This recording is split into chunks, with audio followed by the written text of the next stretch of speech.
শেখ হাসিনাকে বোরকা পরে ট্রেনের মধ্যে কোথাও ঘুরতে যেতে দেখা যাচ্ছে। মুখ খোলা ঘুরে বেড়ানোর ছবিটি এখন নেট দুনিয়ায় সবার সোশ্যাল হ্যান্ডেলে ভাইরাল। ছবিটিতে দেখা যাচ্ছে মুখ খোলা অবস্থায় ট্রেনের কামরায় বসে আছেন শেখ হাসিনা। ছবিটি ছড়িয়ে পড়ার পর থেকেই সবাই শেয়ার করে নানা মন্তব্য করা শুরু করেছেন। এছাড়াও ঘরের বাইরে অর্থাৎ প্রকাশ্যে ঘুরতে দেখা যাচ্ছে শেখ হাসিনাকে। লোকালয়ে ঘুরে বেড়ানোর এই ছবিগুলো নিয়েও উঠেছে ব্যাপক তোলপাড়। কেউ কেউ বলছেন হাসিনা কি তবে ভারত থেকে অন্য কোথাও চলে গেছেন, আবার কেউ বলছেন বোরকা পরে ঘুরে বেড়াচ্ছেন ভারতের মধ্যেই। তবে রিউমার স্ক্যানার থেকে ফ্যাক্ট চেক করে জানা গেছে অন্য তথ্য।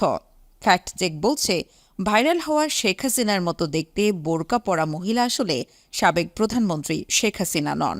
এদিকে গত ৫ আগস্ট গণঅভ্যুত্থানের পর পদত্যাগ করে দেশ ছেড়ে ভারতে রয়েছেন সাবেক প্রধানমন্ত্রী শেখ হাসিনা। ভারতের অবস্থানের পর থেকেই শেখ হাসিনার বর্তমান অবস্থা জানতে সবাই উদগ্রীব। ঠিক এমন সময় সামাজিক যোগাযোগ মাধ্যম ফেসবুকে শেখ হাসিনার আরও একটি ছবি ভাইরাল হয়েছে। ছবিতে দেখা যাচ্ছে শেখ হাসিনা খাবার টেবিলে বসে আছেন, আর একজন নারী তাকে খাবার পরিবেশন করছেন। সামনে সাজানো আছে অনেক খাবার। ছবিটি শেয়ার করে দাবি করা হচ্ছে ভারতে পালিয়ে আসার পর নাকি তাকে এভাবেই আপ্যায়ন করা হচ্ছে।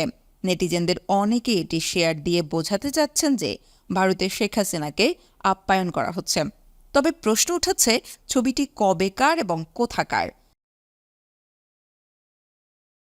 বিভিন্ন ফ্যাক্ট চেকিং টুলস এবং সার্চ ইঞ্জিন ব্যবহার করে জানা গেছে ছবিটি ২০১৯ সালের ১৫ মার্চের।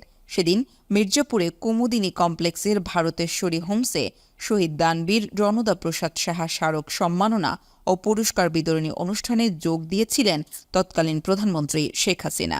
সেজন্য তার কাছে ৭১ পদের বাঙালি খাবারের আয়োজন করেছিলেন কুমুদিনী পরিবার। কাঁসার থালায় খাবার ও কাঁসার গ্লাসে পানি পান করেছিলেন তিনি। সঙ্গে ছিলেন তার ছোট বোন শেখ রেহানাও। সেই সময় বিভিন্ন গণমাধ্যম নিয়ে নিউজও করেছিল।